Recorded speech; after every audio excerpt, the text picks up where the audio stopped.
Umur 65 tahun itu mereka masih bisa melahirkan. Sama kayak gadis. Dan salah satu rahasia sehatnya orang Hunza itu adalah apa? Mereka sering mandi air dingin. Ternyata mandi air dingin itu bagus. Baru beberapa data saya baca tentang namanya tuh cold immersion. Jadi kalau di rumah Anda punya bathtub, kalau nggak punya bathtub pakai gentong.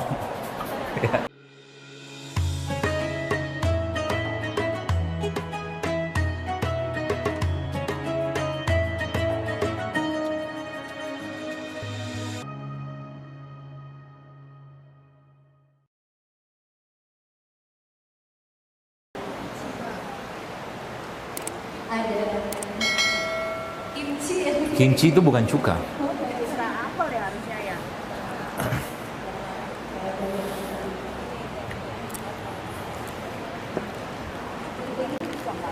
Nggak usah panik, Bu, duduk aja. Cuka, udah, gak apa-apa. Ini tauco. Tauco ini kan produk fermentasi, ya kan? Tauco, tempe ini kan produk fermentasi. Karena tempe ini kan dikasih ragi kan, kemudian dia bertumbuh jadi putih-putih kayak begini, seperti itulah. Ini kaidahnya. Nah ternyata produk-produk fermentasi kayak begini, kalau Jepang kan miso, ya apa? Miso ya. Miso, kalau Korea kimchi, kalau Indonesia tempe, ya. Atau tadi tauco, itu produk fermentasi. Tapi sebelum kita ngomong fermentasi tadi, sebenarnya ada satu yang sangat baik, ibu sekalian, untuk apa? Untuk mencegah penyakit yang saat ini tuh lagi banyak beredar. Apa itu penyakitnya? Bukan penyakit tapi gejala mungkin. Namanya insulin resisten. Pernah dengar? Pernah, Dok? Baru tadi dokter ngomong. Iya. Insulin resisten itu begini. Kalau gula darah naik, tahulah ya. Hiperglikemi sampai orang diabetes itu pencing manis gitu kan.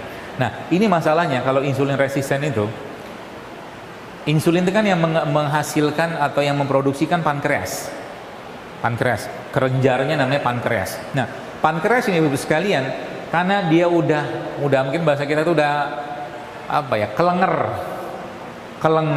udah kebanyakan gula masuk, udah kebanyakan gula masuk dan terlalu banyak gula yang masuk, terutama gula yang berasal dari gula olahan. Contohnya apa? Terigu, tepung terigu dan gula pasir. Ya, maka dia naik turun tuh gulanya, tek. Lama-lama si pankreas ini nggak bisa lagi menghasilkan insulin. Itu namanya insulin resisten. Itu biang kerok banyak penyakit. Apa saja penyakitnya? Macam-macam. Tidak hanya diabetes, stroke, kencing manis, darah tinggi, kanker. Itu dari salah satu biang keroknya secara fisik adalah insulin resisten. Nah, jadi salah satu cara yang kita bisa kerjakan untuk memperbaiki pankreas tadi itu, ya, banyak sebenarnya caranya supaya gula darah kita tuh nggak langsung naik setelah kita makan sesuatu, ya. Jadi kalau Anda sekarang kalau Anda sudah mulai paham ilmunya, kita tuh makan disuruh mikir sama Allah sebenarnya. Contoh mungkin sering saya sampaikan, ya ini bukan kita menghina makanan, bukan. Tapi kita belajar supaya makan tuh lebih lebih hati-hati, ya. Contoh Anda makan nasi goreng yang halal, nggak masalah. Cuman orang makan nasi goreng, nasi satu piring, ada bakwannya, ada kerupuknya, habis itu dia makan lagi atau minum gula teh manis, kan gula semua akhirnya kan, naik semua gulanya itu, akhirnya apa? Terus seharian begitu terus tuh, naik, lama-lama pankreasnya kelenger, nggak bisa lagi memproduksi insulin. Gula yang masuk banyak dia nggak bisa keluarkan dengan cukup, gula yang masuk dikit dia juga nggak bisa keluarkan. Akhirnya apa? Lemes terus orangnya. Ya. Nah, itu sebenarnya bisa Anda mulai bisa mulai kita perbaiki. Salah satu caranya apa? Dengan pakai tadi cuka tadi itu. Cuka apa? Yang jelas bukan cuka dapur. Bukan cuka dapur. Ya. Cuka apa? Cuka apel boleh, cuka nanas boleh, cuka madu boleh. Ya, cuka.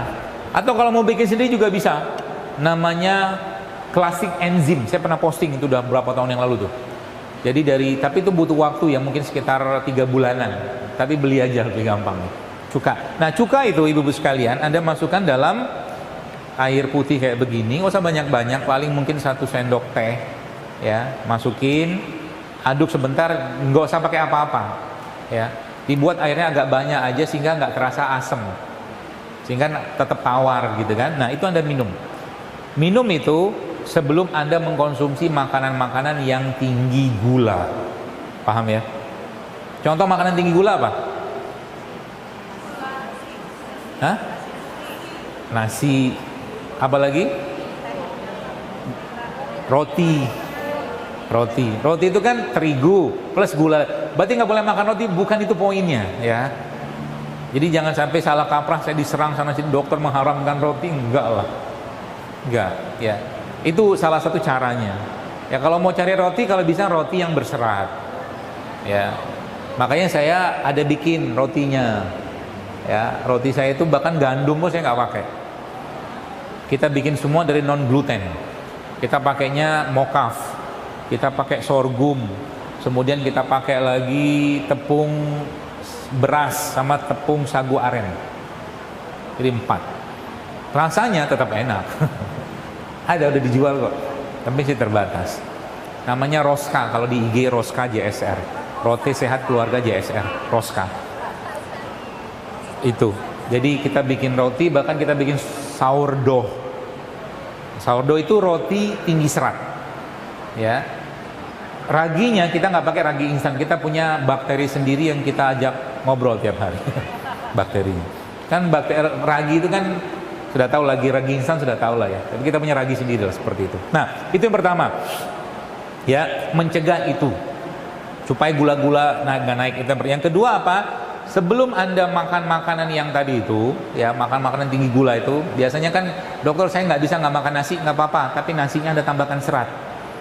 Nah, nambahin serat pada nasi apa? Kasih biji-bijian. Ada produk yang Anda sudah tahu produknya apa. Atau kalau nggak nasi, tadi Anda tambahkan minyak PCO, zaitun, ya supaya dia berserat dan berlemak sehat. Ya. Atau kalau nggak nasinya campur dengan, atau menurut saya kayak enak deh, campur sama kelapa parut. Itu seratnya bagus. Kelapa diparut, ini kelapa. Nah, ini juga bagus. Ibu-ibu ya, bapak-bapak ya, ibu sekalian yang ada pisau ya, oh ada. Ini nah.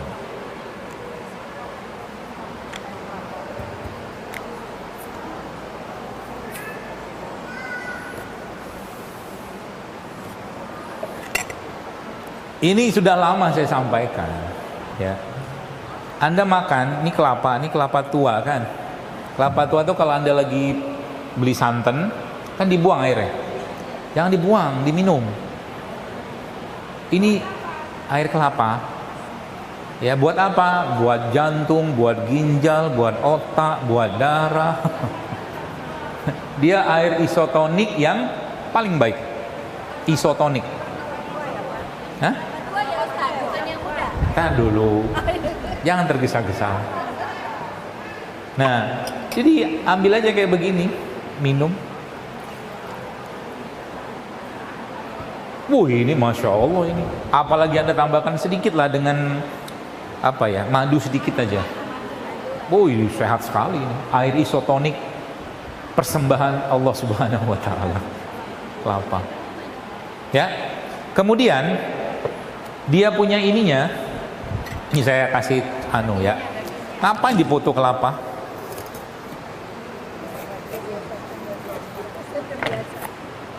Dokter kok kayaknya penjual kelapa. Saya sering ngiris. Cara motongnya apa? Oh, udah sering, apalagi begini-beginian nih. Kerjaan saya di rumah. Saya cinta dengan mereka. Ajak ngobrol. Ini Anda makan, ini 1/4 kan? Jadi makan tiap hari. jantung Anda akan sehat, pencernaan Anda akan lancar, otak Anda akan clear. Jangan percaya fitnah. Nggak ada ceritanya cacing-cacingan. Ya, makan aja. Ya kalau nggak suka ininya nanti bisa minta dikerok.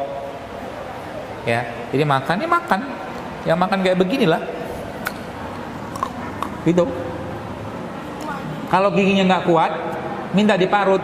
Jadi sehari Anda makan parutan kelapa begini seperempat jantung parutannya, jantung Anda akan keren. Hah? Beneran apa?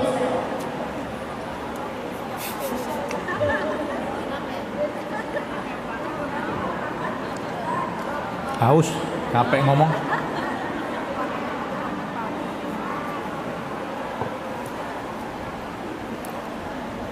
Oke, itu yang tadi kelapa. Tadi ngomong kelapa ya, kelapa. Jadi produk fermentasi kayak begini, kenapa salah satu rahasia orang Korea, tapi Korea juga enggak sih. Ada salah satu suku yang kalau Anda pernah baca namanya suku Hunza. Di daerah Pakistan antara Himalaya sama itu, suku yang bisa bertahan hidup sampai 150 tahun. Saya baru baca juga itu, Masya Allah. Itu ternyata umur 65 tahun mereka masih bisa, umur 65 tahun itu mereka masih bisa melahirkan. Sama kayak gadis. Dan salah satu rahasia sehatnya orang Hunza itu adalah apa? Mereka sering mandi air dingin. Ternyata mandi air dingin itu bagus. Baru beberapa data saya baca tentang namanya tuh cold immersion. Jadi kalau di rumah Anda punya bathtub, kalau nggak punya bathtub pakai gentong. Versi mewahnya bathtub, saya juga nggak punya bathtub di rumah. Ya, kalau nggak gentong kayu, gentong biru yang gaban gede itu, masukin air, cemplungin es batu, berendam di situ 20 detik. Itu bisa slowing down aging, memperlambat penuaan. 20 detik, oh jangan menit bu, 20 detik aja. Ya, itu. Nah, termasuk rahasia kalau Anda lihat, sebagian besar negeri-negeri yang punya karakter makanan atau mungkin ciri budaya makan mereka tuh pasti ada produk fermentasi. Pasti ada. Jepang kan ada ini. Korea kan ada kimchi. Kalau Jepang kan ada miso. Indonesia punya tempe. Ya, makanya udah sering lah mungkin lihat video-video saya tentang tempe gitu kan. Tempe itu sebenarnya ya kita mulai membiasakan juga makan gak diapa-apain ya. Gak diapa-apain itu maksudnya ya gini aja. Tempe begini. Saya punya anak saya yang keempat itu malah bisa makan tempe begini aja deh. Oh ini bagus. Ya. Ini madu kayaknya nih.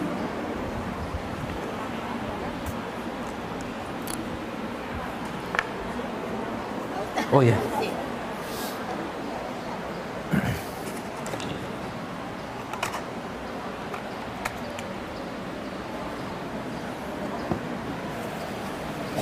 Jadi namanya cocolan tempe.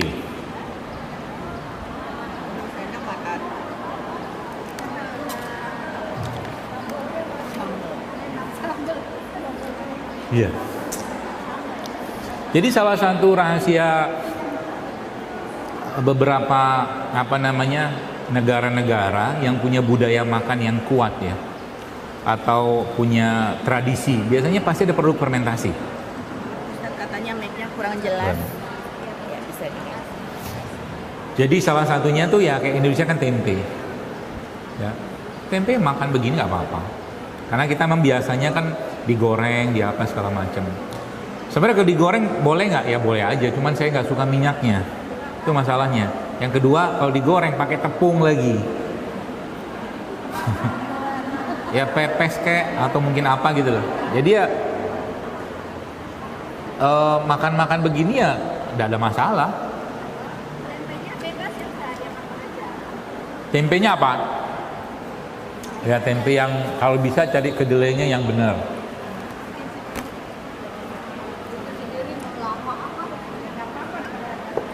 biasanya ditulis non-GMO, non-GMO. Nah ini juga salah satu cara. Jadi makanan fermentasi kayak begini, sebelum Anda makan, ibu sekalian, Anda makan dia dulu. Makanya orang Korea mau makan apapun biasanya pakai kimchi kan. Sebenarnya kita punya acar, cuman acar nggak dimakan. Jadi sering saya bilang guyonan saya gitu kan. Sebenarnya nasi goreng tuh ada yang seratnya tinggi banget di situ, yaitu apa? Acarnya. Ya makanya kalau makan nasi goreng, nasinya mungkin ya 1-2 sendok makan saja, sisanya acar aja. Saya kemarin makan bubur ayam. Bubur ayam versi Zaiul Akbar.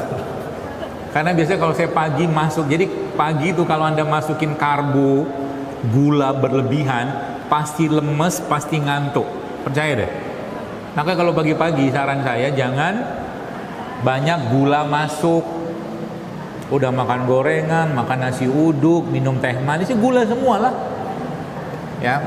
Bahkan kalau bisa, saya penganut mazhab sebenarnya yang antara tidak makan pagi atau makan pagi itu sedikit aja. Tapi kalaupun sedikit, penganut ya, karena ada juga yang mengatakan makan pagi itu penting. Ya, tapi kalau saya pribadi menganutnya yang tidak makan pagi sekalian, dan kalau makan pun dipilih yang dimakan. Ya. Jadi apa tuh? Tadi ngomong apa? Hah? Sarapan. Saya seringnya nggak sarapan. Kalau mau sarapan, lebih baik Anda makan protein. Ini kan protein nih, tempe. Tempe protein, tahu protein, ya, telur protein, ya, apa lagi? Ya itulah, alpukat protein tuh. Ya, seperti itu. Nah, jadi produk-produk begini, ya, yang fermentasi segala macam itu juga kalau bisa masuk dalam list makanan Anda tiap hari. Sudah tahu contohnya ya? Tadi cuka, apalagi nih kimchi kita nggak biasa asem soalnya kan, mendingan tempe aja lah.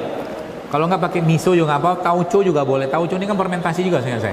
Atau cuka, apa dengan acar-acaran tadi tuh, seperti itu. Atau yang berikutnya masuk dalam list makanan tiap hari adalah probiotik. Probiotik itu bakteri hidup. Ya, nanti coba di online banyak yang jual kok. Nanti bisa di browsing. Ya, dicari yang jual. Nah begitu. Jadi pagi-pagi atau mungkin kita mulai mengurangi, apalagi yang Anda mohon maaf yang sudah cukup banyak tumpukan lemak dalam tubuh, kalau bisa karbonya dikurangi. Supaya karbo dikurangi, dimasukin apa? Protein, daging, tapi imbangi dengan aktivitas olahraga atau gerak.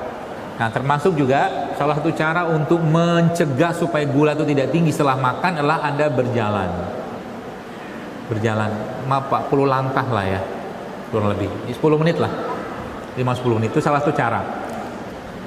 Itu probiotik. Kemudian nah berikutnya atau fermented ya, kalau dokter pagi-pagi makan apa? Tadi pagi ada yang mau tanya saya, tadi pagi makan apa? Saya nggak makan tadi pagi. Saya cuma makan tepung bekatul.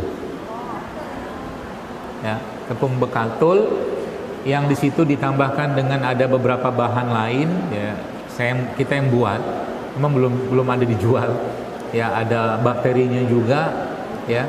Kemudian saya makan bareng sama habatus sauda, sama zaitun, sama VCO. Udah, itu makanan saya pagi. Terus saya ngomong sama badan saya, nanti siang baru makan. Sehingga dia nggak ngomel lapar. Karena dia harus diomongin, kalau nggak tuh ngomel dia. Yang biasa kita sudah ada jadwal makan, kita nggak makan, ngomong dia. Ngomongnya apa? Lapar. Tapi kalau dari pagi-pagi yang sudah ngomong, sorry, nanti siang baru makan. Atau kalau mau lebih ekstrim lagi, sore baru makan ya. Dia nggak bakal keluarin sinyal lapar. Tenang aja. Tubuh kita tuh bisa diperintah. Seringnya dia yang merintah kita kan. Makan lagi. Kalau saya sudah ngomong gitu, itu sinyal lapar nggak ada, hilang. Ngomong aja. Ngomong dalam bentuk apa? Ya ngomong aja dalam hati gitu loh, seperti itu ya. Begitu. Kemudian apa lagi yang bisa kita lakukan? Tadi ada kelapa segala macam gitu ya. Nanti dia sempat jelaskan, ini pembahasannya banyak banget. Tapi intinya begini, kita itu ibu-ibu sekalian sangat memungkinkan lah ya untuk bisa mengendalikan atau merepairing. Jadi tubuh kita tuh punya apa ya? Punya kemampuan untuk self healing sebenarnya. Ya. Nah, filosofi atau pemahaman atau kalimat di mana bumi dipijak di situ langit dijunjung, itu saya pakai banget. Makanya kenapa saya sangat antusias dengan mereka ini.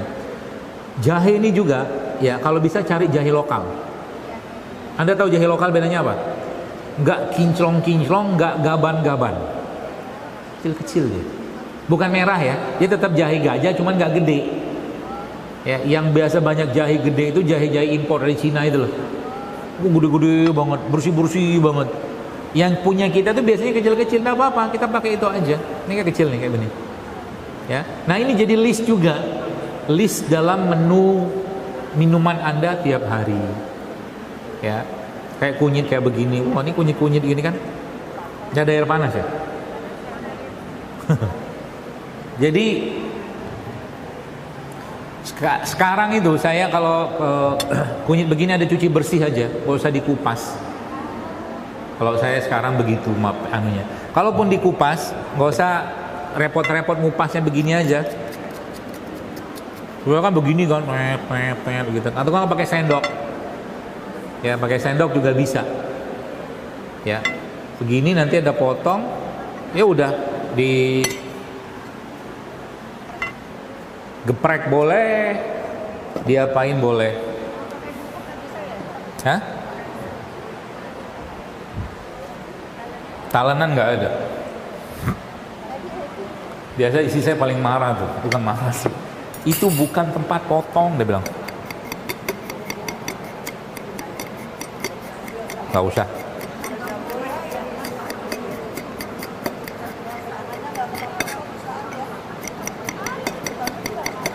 Ya, gini doang kan. Terus Anda ambil serai. Ini menu-menu sederhana begini. Potong lagi.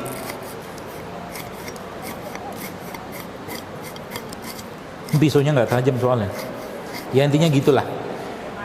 Modal 3 macam lah mungkin ya. Kayak mungkin jahenya 1 gini.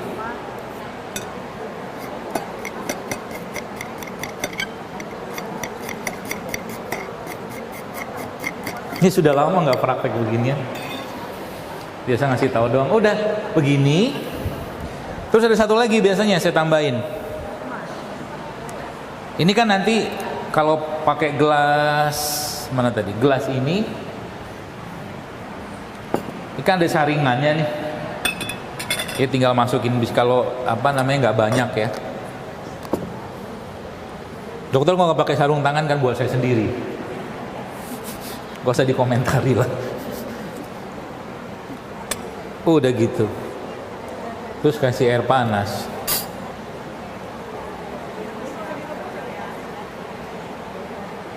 Direbus boleh, nggak direbus boleh, mau dibikin ekstrak juga boleh.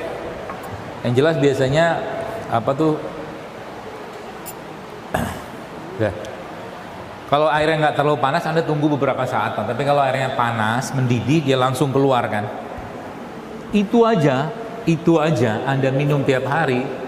Wih, tulang, jantung, otak, modal itu doang. Murah kan? Pagi boleh, mau jelang tidur juga boleh. Nah, kalau saya biasanya senengnya itu jangan dikasih apa-apa. Jangan dikasih apa-apa dulu gitu loh. Jadi dibiarkan plain aja. Supaya lidah kita itu mulai kembali ke rasa aslinya. Karena lidah kita kan sudah berantakan. Berantakan dengan perisa, flavor gitu-gitu lah. Gitu. Kayak gitu tuh kalau yang airnya mendidih gitu kan, yang paling sebentar udah mulai keluar aromanya, warna sudah berubah, udah minum aja, tunggu agak hangat. Ya. Oh nggak apa-apa Bu, saya bangga dengan kuning-kuning begini. Saya biasanya kalau di rumah ramuan bukan ramuan sih, yang sering saya bikin tuh temulawak, kuningnya ada 2, temulawak sama kunyit. Tuh. Kemudian ada serehnya, ada jahenya, ada kencurnya. Jadi 5. Itu yang bisa saya bikin. Terusnya lagi tadi saya lupa ngasih tahu. Nah, biasanya supaya itu lebih bagus lagi penyerapannya, saya apa tuh namanya gini-gini tuh.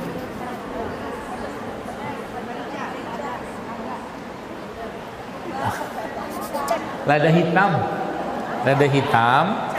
merica, lada hitam. Merica sama lada hitam sama ya? Hah?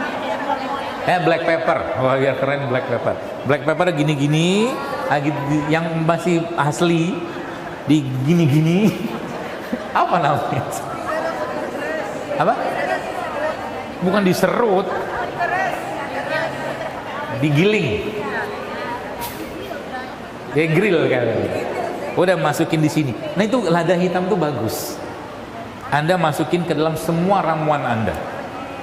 Ya. Secukupnya aja lah, paling sampai dia kelihatan di atas tuk gitu.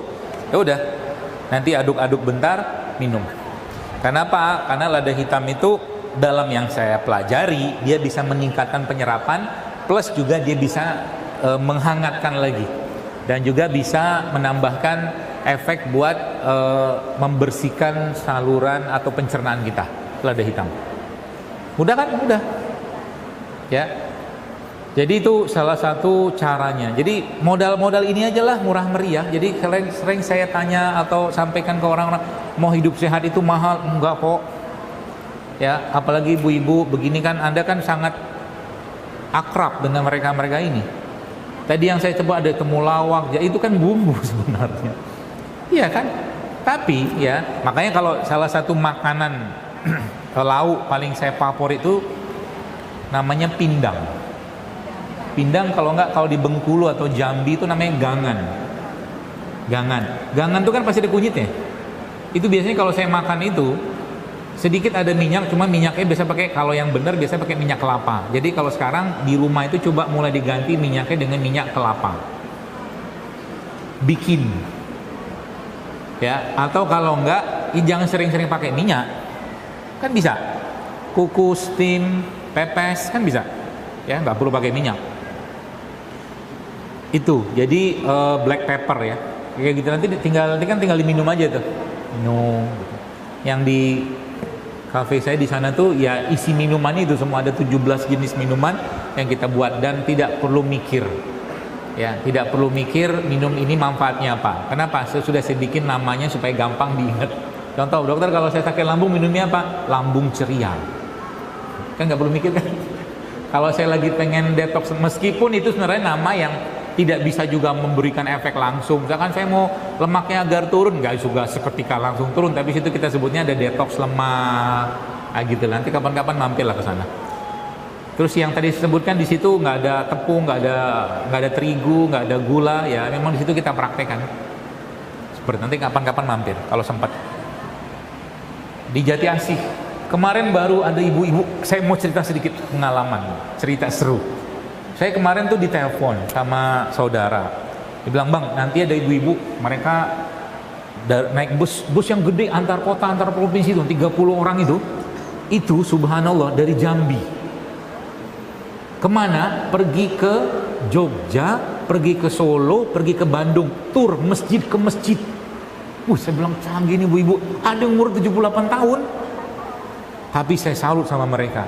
Anda, saya bilang, maksudnya tamasya bukan sekedar tamasya, tapi mengunjungi rumah Allah, saya bilang. Keren itu, apalagi kalau di situ ketemu dengan ustadz-ustadz atau ulama-ulama, kan keren. Mereka pergi ke masjid Zaid Solo ya, Syekh Zaid apa gitu kan, kemudian Al Jabar di Bandung, kemudian Jogokarian, nah sama Masjid Raya Bandung. Sebelum mereka balik ke Merak, mampir ke kafe. Jadi ditutup. Kafenya namanya Cafe JSR. Cafe.JSR. Tempatnya tuh karena itu memang nggak disiapin buat bus gitu ya. Kemarin juga ada majelis taklim dari Bintaro juga ke sana pakai bus. Pas lagi ada saya di sana janjian, jadi akhirnya ya saya ngomong-ngomong sedikit lah, nyeritain. Cafe.JSR kalau IG-nya. Cafe.JSR. Ya di sana minumannya kayak begini semua, tapi saya bilang gak usah sering-sering ke sini, saya bilang. Buat di rumah aja. Ya. Ada namanya napas lega. Napas lega itu pakai apa? Pakai telang. Tapi telang itu ada ilmunya ya, karena telang itu sifatnya dingin, maka jangan minum telang sendirian. Ya, keliengan nanti. Kalau minum telang minimal Anda harus pakai jahe, kalau nggak serai. Telang nggak tahu. Itu loh lagu itu loh, telang telang. Bunga ungu itu orang Betawi paham lah itu. Nanti di browsing kan ada. Telang sipatu telang, bukan itu. Itu gila. Oke, itu ya. Kemudian tadi udah probiotik sudah, di kelapa juga sama ya. Cerita sedikit lah kelapa. Jadi ya kelapa ini memang apa ya? Tidak, ada beberapa orang yang memang nggak kuat minum karena setahu saya kalau nggak salah asam sifatnya, setahu saya. Tapi dia elektrolitnya segala macam bagus. Makanya guru saya ngajarin kalau kamu minum kelapa, tambahkan madu, dia bilang. Nah, setelah tambah madu, kamu aduk-aduk tuh madu.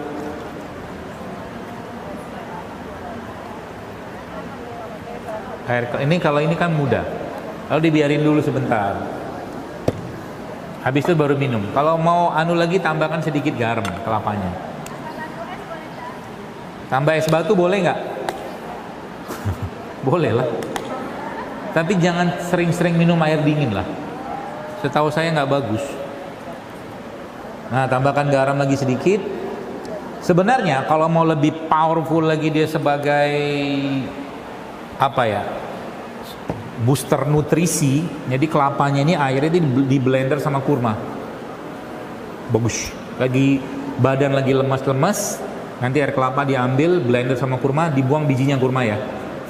Jangan banyak-banyak kurmanya, mungkin 3 atau 5 cukup ya. Ancur-ancurin dulu di blender. Kalau bisa blendernya kecil aja supaya nanti dia kurmanya betul-betul larut bercampur sama kelapa tadi, kasih garam sedikit. Kalau mau kelapanya penuh kehangatan, kelapa ini kan dingin sifatnya, aslinya dingin. Bukan karena dia dikasih es, bukan. Sifat asli air tuh dingin. Ya, maka tambahin jahe. Jahe diapain? Ada seduh dulu air, air panas kasih jahe gitu. Nanti airnya itu Anda campurkan ke kelapa, itu lebih jos. Jadi ada kurmanya, ada jahenya, ada madunya. Itu jadi kayak surga itu. Karena jahe kan minumannya penghuni surga. Madu juga, kurma juga. Ya. Saya belum pernah nyobain tapi rencana pengen saya cobain tuh. Jadi kurma si kelapa ini ditopping sama rimpang. Jadi misalkan Anda bikin air rimpang kayak beginilah mungkin ya.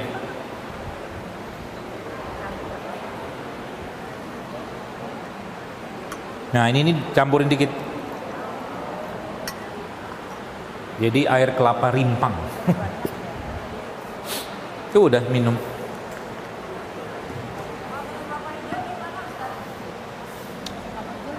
Ya sama aja lah. Kalau saya sama aja lah. Nggak terlalu signifikan banget bedanya. Cuman memang kalau secara rasa nggak terlalu manis. Kelapa hijau itu kan nggak semanis ini, setahu saya. Tapi kalau secara perbedaan itu kandungan, lagi-lagi menurut saya pribadi nggak terlalu signifikan.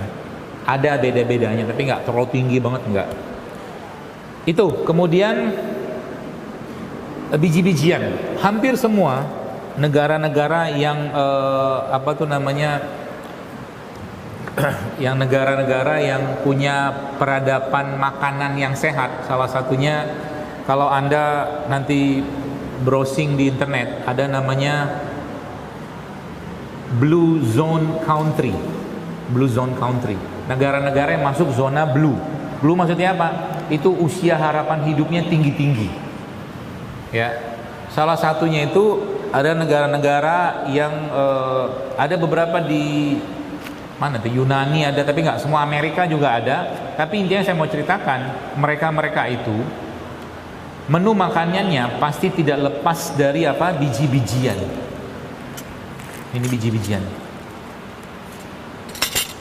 Ini kan biji-bijian. Biji kedelai,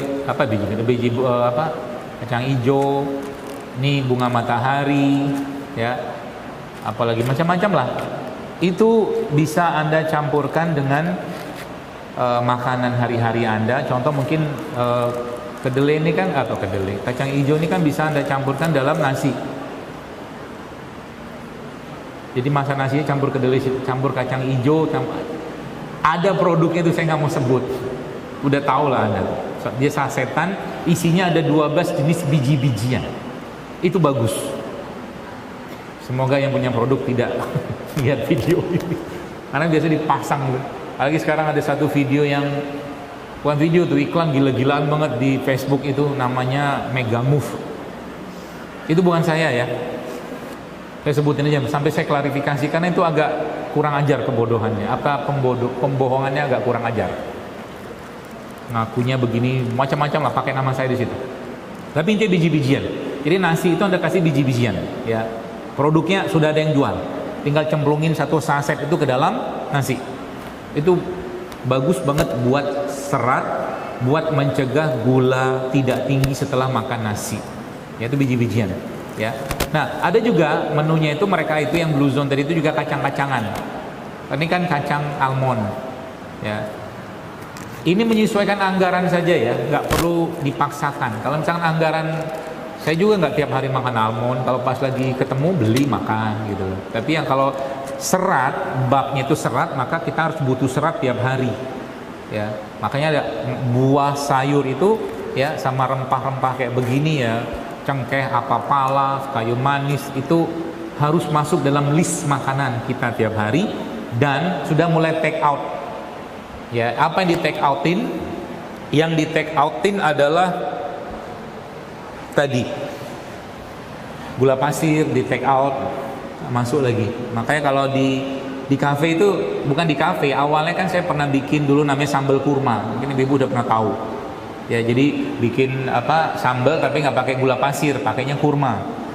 Ya, bikin sendiri di rumah bisa kok. Isinya cuman ya cabai rawit, bawang putih, garam, sama kurma. Udah, ulek, kasih garam. Udah enak banget. Nggak perlu pakai gula pasir. Ya, jadi mulai kurangi gula pasir dan olahannya. Ya, dan olahannya. Kemudian terigu-teriguan tuh. Terigu-teriguan. Dok, kalau saya bisnisnya teriguan gimana? Bisnisnya roti. Ya, enggak apa-apa. Lanjutin aja. Banyakin sedekah. Ya kan nggak mungkin juga dihentikan bisnisnya kan. Apa-apa, lanjutin aja. Tapi coba mulai di switching. Saya punya ada teman lah ya, ibu-ibu di Bandung itu, dia bikin roti juga, ada roti set. Cuma roti set ini kan nggak semua orang bisa makan. Ya, rasanya kadang-kadang nggak bisa diterima di semua lidah. Ya seperti itu. Itu jadi minyak-minyakan dikurangi ya. Kemudian kalau bisa mulai mengurangi gula. Ya, salah satunya nasi air putih. Ya, berarti kita nggak makan nasi? Bukan. Kita tidak makan nasi, tapi karbo kita makan. Yang lain aja. Ya, kentang. Kalau perlu. Berarti kalau saya gimana tiap hari ada makan nasi? Belum tentu. Kadang-kadang nggak makan nasi. Makan dagingnya aja, makan tahunya aja, makan tempenya aja. Kalau lagi butuh agak kelingan sedikit, butuh gula, masuklah nasi. Ya, kita yang atur dia, bukan diatur kita. Makanya setahu saya tidak ada ceritanya tentang makan itu harus 3 kali sehari. Nggak ada. Jadi kalau makan itu kapan? Kalau perlu makan, nggak perlu masa makan. Minum aja. Makanya dalam banyak kaidah-kaidah detoksifikasi ada namanya water fasting, pernah dengar kali ya? Jadi dalam 24 jam itu dia nggak makan, air aja terus. Oh, itu bagus. Setahu saya bagus untuk detox ya, bersihin badan. Nggak makan tapi minum aja. Ya, minum seharian. Seperti itu. Baik, sudah 10:30, Masya Allah. Saya lagi bahagia kayaknya hari ini. Karena ibu-ibunya antusias. Tanpa sadar, jam berapa tadi ya? 8:30 ya? 2 jam kita di sini, Masya Allah. Baik, saya kira mungkin itu ibu-ibu. Ada yang mau tanyain? Banyak. Ambil aja beberapa kali ya, nggak usah semuanya. Yang pertama tadi, aku mau menanyakan tentang kista. Hah? Kista. Kista. Udah pernah di orang, kira-kira banyak apa? Bisa tumbuh lagi dia. Kista.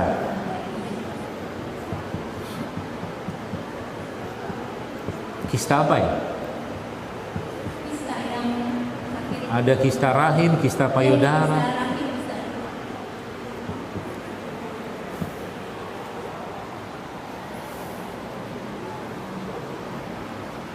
Kalau cuman fisik aja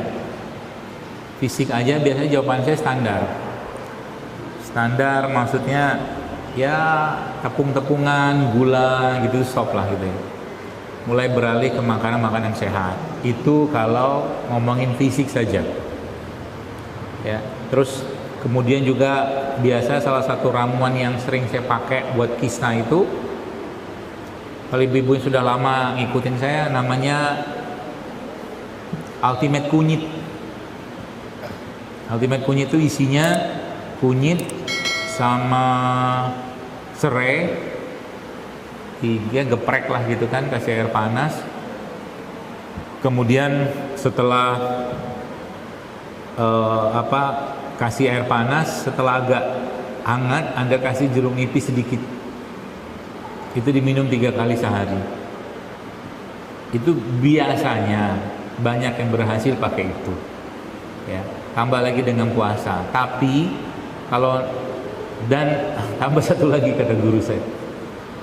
Apa tambah satu laginya? Minta keberkahan. Jadi ternyata memang ilmu itu bab tertingginya, kita kan sering bahas kunyit kandungannya ini, apa jahe kandungannya ini, bla bla bla bla segala macam yang sifatnya fisik, sama orang yang mengajarkan. Kita minumlah itu, ya. Ada yang berhasil, ada yang tidak berhasil, ya. Tapi sebenarnya kalau di atasnya itu kita tidak mau ngebahas tentang apa kandungannya segala macam, yang justru malah Anda harus apa ya? Harus ambil keutamaan itu adalah keberkahan dari ilmunya. Karena kata guru saya, banyak penyakit-penyakit bisa sembuh, kadang-kadang nggak cocok. Antara penyakit sama yang diminum nggak cocok. Tapi karena ilmunya berkah, selesai tuh penyakit. Makanya beliau mengajarkan salah satu, kata beliau, salah satu cara kita menghargai atau menghormati itu guru, ya, siapapun lah, bukan saya saja, itu mendoakan si guru itu, ya, mendoakan dia diberkahi ilmunya segala macam. Itu ilmunya berkah ke kita, sehingga nanti mungkin ilmunya sederhana tapi bisa menyelesaikan banyak masalah, ya. Karena zaman dulu, sekarang saya tanya ibu dulu sekolah di mana? Di Jakarta. Nah, SMA berapa? Oke, SD berapa? Saya tanya ibu ingat gak guru ibu SD? Gak ingat. Nah, itulah beda kita sama orang zaman dulu. Karena dulu ilmu itu yang dikenal dan diambil sanatnya itu guru, bukan sekolah. Sehingga kita kalau bahasa sekarang tuh bertabaruk, kita mencari keberkahan guru. Atau di pesantren tuh mengangkatin apa tasnya guru, nyiapin atunya dia, apa sendalnya dia, itu ngambil berkah ilmunya beliau. Itu, nah sekarang tuh hilang. Ilmunya banyak, tapi nggak menyelesaikan masalah. Ya, yang kita ingat yang biasanya mengenang banget sama kita, tapi mostly kita nggak ingat. Saya sampai hari ini banyak dari sekolah-sekolah saya itu hampir semua saya nggak ingat. Nah, makanya ya tadi saya katakan salah satu berkah ilmu itulah kita mendoakan guru yang mengajarkan. Ya, itu. Jadi ilmu itu jadi berkah. Berkah buat siapa? Buat kita berkah, buat dia berkah, buat umat berkah, begitu. Dan ilmunya menyelesaikan masalah. Lagi-lagi di zaman sekarang ilmu berlimpah ruah. Bahkan kita bisa akses di mana-mana, tapi tidak menyelesaikan masalah. Tidak menyelesaikan masalah. Kenapa? Salah satu kaidah yang saya pahami, mungkin karena ilmu itu tidak berkah. Itu ya tadi yang mungkin kisah. Satu lagi kali ya. Satu lagi ya, Ibu ya. Ada pertanyaan, Ustaz, apakah tanda-tanda badan kita sedang terkena racun? Kemudian bagaimana cara mengeluarkan racun-racun yang terlanjur sudah ada di dalam? Banyak ya. Salah satu kalau menggunakan kaidah tentang hadis Nabi tadi, mood swing itu, kan Nabi bilang kalau kolbunya sehat, raganya sehat kan gitu kan. Kalau kolbunya sakit, maka raganya pun akan sakit. Artinya orang yang, jadi kalau kita nggak usah bahas raga dulu, kita bahas hati atau emosi dulu.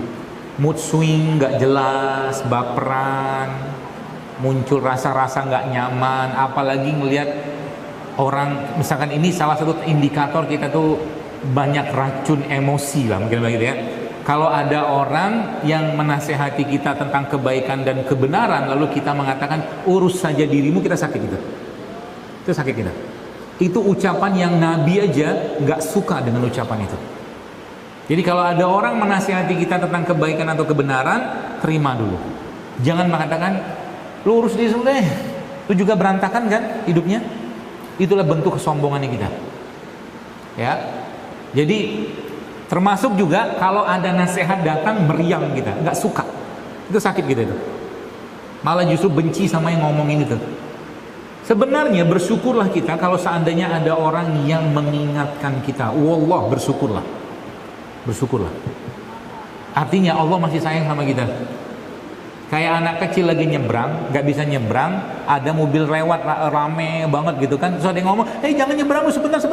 Anak langsung nyebrang, ya ketabrak, selesai. Orang yang ngomong tadi itu kan ibarat kata mereka meneruskan kasih sayangnya Allah kan, supaya anak itu nggak nyebrang. Sama kayak kita. Jadi kalau kita meriang, nggak nyaman, benci, marah, kesel dinasihati orang, mungkin hati kita perlu dirawat inap. Rawat inap atau rawat jalan hatinya itu. Rawat inap maksudnya apa? Begini, ini ilmunya dalam ya. Anda, kita semua ini diberi pilihan makan sama tidak makan, milih makan atau makan? Milih makan atau tidak makan? Makan, pasti makan, ya kan?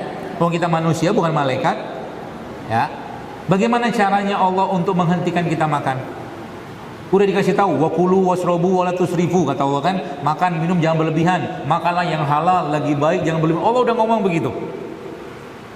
Masih juga bandel gitu. Ceramah Jilul Akbar sudah ratusan, ribuan. Makan yang sehat, enggak juga. Bagaimana caranya Allah untuk menghentikan makan jeleknya gitu itu? Dibikin apa? Dibikin sakit. Ya kan? Dibikin sakit. Waktu sakit kita bisa makan enak gak? Akhirnya waktu sakit lebih banyak puasa. Iya kan? Lebih banyak puasanya. Ya. Dan diingatkan oleh teman-teman kita. Makanya waktu sakit kita nggak dibawain bakso, gorengan, bakwan, enggak. Yang dibawain apa? Buah. Seakan-akan ngasih pesan. Waktu lagi sehat bawa makan beginian gitu. Akhirnya ya.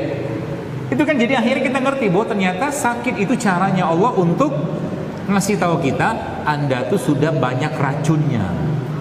Racun apa? Emosi kan? Emosi.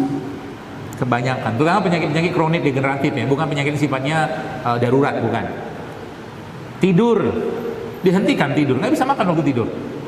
Nah gitu. Apalagi kenyang. Nah gitu. Jadi untuk mengetahui kita itu banyak racun gitu, nah itu kita paham sendiri. Paham ya? Racun apa yang paling dominan ya? Racun hati itu, racun emosi, mulut kasar, nah itu racun tuh. Akhlak tidak baik itu racun. Nggak pede, nggak tenang, was-was, suuzon, itu racun semua itu. Nggak ikhlas, nggak sabar, ya itu racun. Ya. Jadi itu sebabnya Nabi itu kan memberi nasihat kepada perempuan, wanita. Apa nasihat Nabi? Kenapa Nabi menasehati kaum perempuan? Saya ngomong gini tuh agak kurang enak sebenarnya. Ya, Anda mungkin sudah pernah tahu hadisnya. Udah tahu kan? Nggak usah diomongin deh. Cari sendiri. Ya. Kata Nabi itu kan sehingga, sebelumnya itu ada kalimat, nggak usah saya sebutkan di sini. Sehingga kata Rasulullah, perbanyaklah istighfar wahai kalian kaum wanita dan bersedekahlah kalian. Paham ya? Tapi kalimat depannya nggak usah saya sebutin. Cari sendiri. Ya, itu obatnya. Obat jangan sampai jatuh ke yang kalimat pertama Nabi SAW itu. Itu. Kenapa? Karena untuk wanita pelit itu penyakit. Ada pelit. Kita nih sebagian besar pelit gitu kan. Ya, pelit, ia pengen menguasai. Makanya sedekah itu salah satu cara untuk menghilangkan sifat ingin menguasai. Karena kita nggak punya kok sebenarnya. Ya, apalagi wakaf. Wakaf lebih susah lagi, lebih naik gradingnya. Ya, tingkatannya lebih naik lagi. Kalau sedekah itu memberikan hasil kepada Allah, kalau wakaf menyerahkan kepemilikan kepada Allah. Beda lagi tuh. Ya. Itu secara hati. Lalu secara fisik gimana tadi? Badan nggak nyaman. Kita sebutnya adrenal fatigue sebenarnya. Mood swing, mood naik turun, sering ngantuk, nggak ada fitnya. Pagi ngantuk, siang ngantuk, sore ngantuk, nggak ada vitalitas badannya itu. Ya. Kemudian tidur juga nggak nyenyak. Itu. Umumnya ini banyak penyebab. Ya. Tapi sebagian besar penyebab ini setahu saya juga balik-balik ke tadi apa? Gula tadi itu. Sebagian besar. Ya. Maka kalau ditanya obat atau mungkin mendetoksnya, itu kan toksin. Detoksnya apa? Detoks paling gampang ya puasa. Perbanyak aja puasa. Tapi sahur dan bukanya benar. Jangan sahur dan buka kalap. Ya. Jangan sahur buka itu kalap. Ya sudah, kalau sahur buka kalap ya itu sama aja. Jadi 12 jam dia makan minum itu tuh katakanlah dalam kondisi siang itu diselesaikan dalam waktu 3-4 jam antara waktu sahur dan berbuka, atau antara waktu buka sampai sahur 3-4 jam. 2 jam setelah maghrib isya nanti menjelang sahur lagi makan lagi sebanyak itu sama juga bohong. Ya, apalagi itu salah satu kaidahnya yang saya tahu juga, sebenarnya makan malam itu nggak bagus banyak-banyak.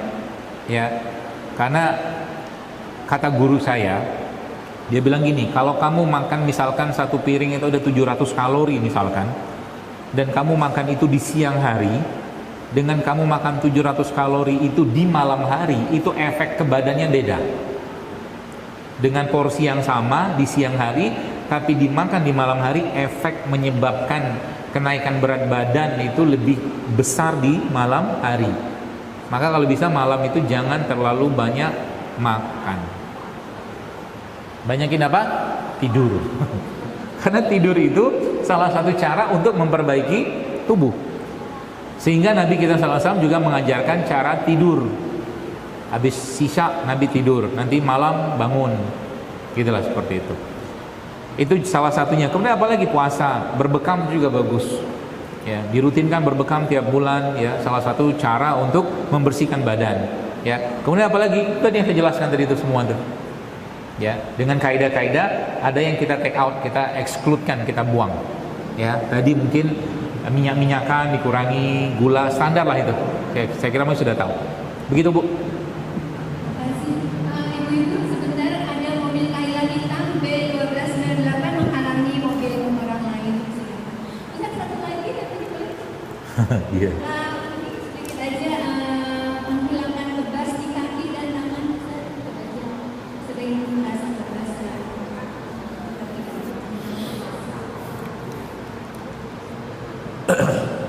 Menghilangkan kebas. Biasanya ini banyak setahu saya, kalau dijawab tuh banyak banget. Kalau kita bicara secara kaidah mineral misalkan, maka yang saya tahu itu nanti kaitannya sama ada kekurangan mineral tertentu, misalkan kalium, kalsium, magnesium gitu loh. Contohnya apa? Mineral yang saya sebutkan tadi itu ya tadi alpukat, kurma, madu, ya. Itu juga bisa Anda asup, itu yang pertama. Kemudian kalau kaidah lagi yang lain, misalkan biasanya kayak begitu muncul karena tubuhnya kurang kurang lentur. Ya, olahraganya mungkin kurang sehingga daerah-daerah otot sendi itu dia nggak lancar mengalirkan darah, itu juga bisa, ya. Bisa dibantu dengan apa? Ya olahraga lah, ya, berenang kalau bisa berenang, tapi berenang tentunya jangan campur-campur ya. Saya nggak tahu di sini ada dekat rumah saya itu ada berenang yang hari khusus wanita, hari khusus laki-laki, jadi nggak campur-campur. Ya, itu olahraga yang kedua. Kemudian berjemur juga bisa, ya, jalan itu juga bisa. Kemudian yang ketiga apa? Urut, dimasas. Ya, daerah-daerah itu juga bagus ya.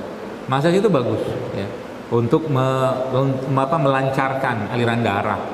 Bekam juga bisa sebenarnya pada titik-titik tertentu yang paham ya, tapi bukan pada titik sendinya, itu enggak. Bahkan dia kesemutannya atau mungkin kebas-kebasnya itu di paha bagian bawah, misalkan di paha itu dibekam bisa ya. Sebelumnya nanti diurut dulu gitu juga bisa. Itu